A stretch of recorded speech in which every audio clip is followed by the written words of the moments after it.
Olá, meus queridos, vamos para a nossa aula do projeto Jornal, etapa 3, atividade 3D. Nessa atividade 3D, nós teremos o lead e sua função na organização da notícia. O que é o lead? Se vocês sabem, o que significa, para que ele serve? Talvez vocês já saibam, no Centro de Mídias foi bem trabalhado. Quem já sabe, vai retomar. Quem não sabe, vai aprender, certo? 1. Continuando nossos estudos sobre o jornal, vamos analisar mais uma parte muito interessante dele. O primeiro parágrafo, que vem depois do título ou do olho, que nós vimos a semana passada, né? Se houver, né? Porque nós vimos que em algumas notícias tem o olho, outras não. Mas o título, todas devem ter, todas têm, certo? Atividade A. Releia os primeiros parágrafos de todas essas notícias e identifique em cada um deles, tá? O quê? O que aconteceu? Quando aconteceu? Onde aconteceu e por que aconteceu, certo? Quais foram as notícias que nós trabalhamos? A notícia 1 foi aquela, ursos sem curso. Bem, eu a trouxe aqui novamente e o primeiro parágrafo que se está pedindo para ler diz o seguinte, ó. Ursos sem cursos, o filme, estreia em novembro, por Eliana Silva de Souza. Diz o seguinte...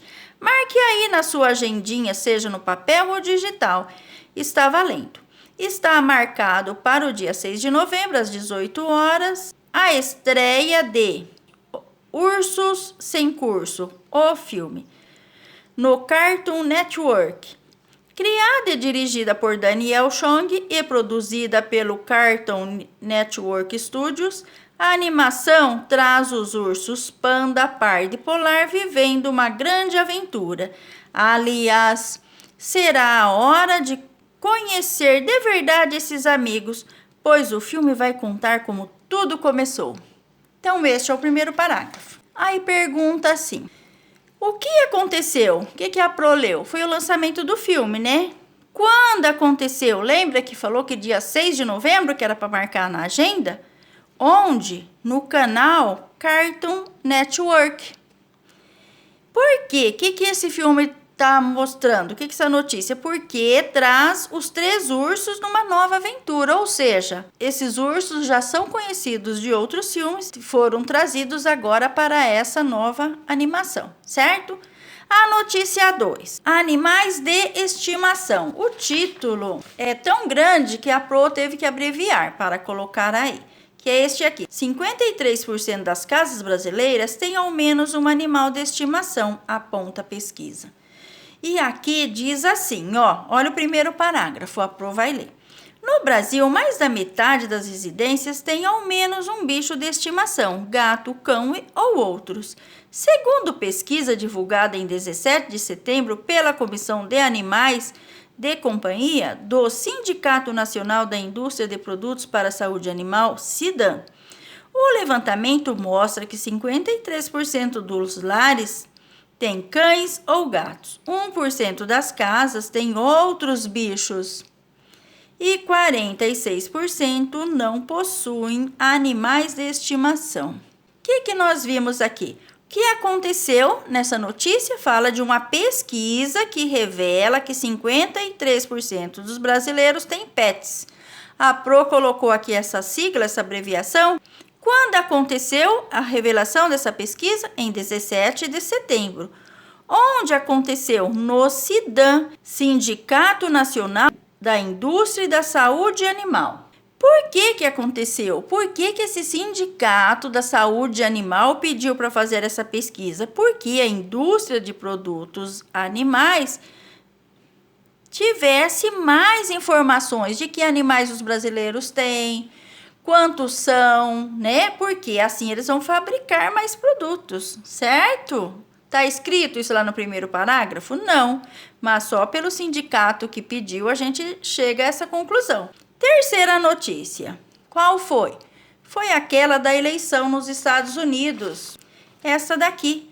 Trump ameaça batalha judicial em eleição que deve ter comparecimento recorde. Aí diz aqui, ó, quase 100 milhões de americanos votaram antecipadamente, sendo mais de 62 milhões por correio.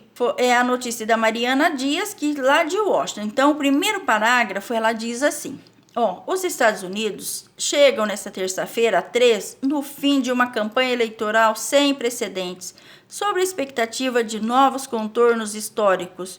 Donald Trump ameaça não aceitar uma eventual derrota para Joe Biden e contestar na justiça os recursos do pleito. Então, vejamos. Sobre o que é essa notícia? O que aconteceu? O que está acontecendo? Uma disputa acirrada em eleição. Quando? Dia 3/11, certo? Apesar que lá começa-se antes, mas a notícia fala de 3/11. Onde aconteceu? Lá nos Estados Unidos. Por quê? Porque o Trump ameaçava não aceitar a derrota e ir à justiça. Não é isso que está dizendo ali? E a última notícia? Olha, qual que é? Aquela jovem registra incêndio. Lembram da reportagem da Marina? Aquela menina que registrou um incêndio perto da casa dela? Olhem só o que diz aqui, o primeiro parágrafo. No dia 17 de setembro, Marina, de 8 anos, presenciou um incêndio em mata perto do local em que sua família possui uma casa, na cidade de Campinas, interior de São Paulo. A Marina decidiu escrever um relato sobre o que presenciou e enviou seu texto e algumas fotos que fez para o Joca. Confira a seguir. Então, vejamos. O que aconteceu? Um incêndio que atinge mata próximo a um condomínio da Marina. Quando foi? Em 12 de setembro. Onde? Em Campinas. Por que aconteceu o incêndio? Não se sabe, né? Como começou, nem porquê. O que nós sabemos é que estava um período seco. Qualquer coisinha já era motivo para incendiar. Mas é muito difícil detectar por que um incêndio se inicia, certo? Então, vejam só. Foi possível identificar essas informações em todos os primeiros parágrafos? Sim, não foi? Vocês observaram que a Pro grifou tudo lá no primeiro parágrafo para encontrar as informações para colocar no quadro? Então, eu coloquei sim, como mostra os grifos nas notícias apresentadas. C. Considerando essa análise, o que se pode dizer que todos os primeiros parágrafos das notícias têm em comum? Anote suas reflexões. Olha, então nós vamos falar isso. O que eles têm em comum? Eles trazem as principais informações resumidas, né? Para que o leitor saiba o que terá no resto da notícia. Ou seja, nesse primeiro parágrafo, ele fala sobre coisas que tinha no título, coisas que tinha no olho da notícia e ainda sobre o que terá no resto da notícia, pois como ali as informações estão resumidas, se o leitor quiser, ele terá que ler a notícia toda, não é?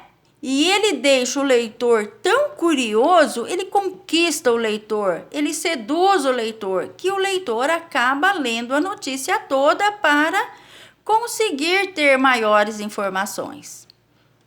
Olhem aqui na página 154, olha. Leia o trecho seguinte e depois retome suas reflexões registradas, completando-as caso considere necessário, tá bem? Então, nós podemos voltar lá no texto e mudar alguma coisa nas nossas respostas. Vamos agora saber, gente, nesse trechinho, o que é esse lead? Vocês já chegaram a uma conclusão do que é o lead? Olha, o primeiro parágrafo de uma notícia é chamado pelo jornalista de lead, palavra que vem do verbo inglês to lead, que significa levar, guiar, liderar, conduzir. Não é isso que nós lemos? Por isso, este parágrafo, que é um resumo da notícia, tem como objetivo chamar a atenção do leitor, para que ele continue até o fim do texto, para conhecer os demais detalhes da matéria. Um bom lead cativa, conquista o leitor e o conduz, guia pelo texto.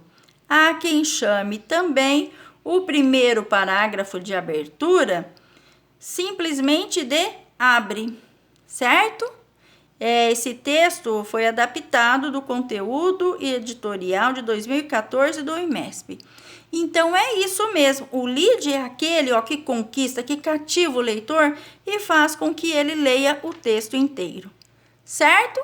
Gostaram? Então, o dia que nós escrevermos as nossas notícias, nós temos, que ter um bom título, um bom olho e no lead temos que colocar as principais informações para que os nossos leitores queiram ler as nossas notícias até o final, certo? Beijos!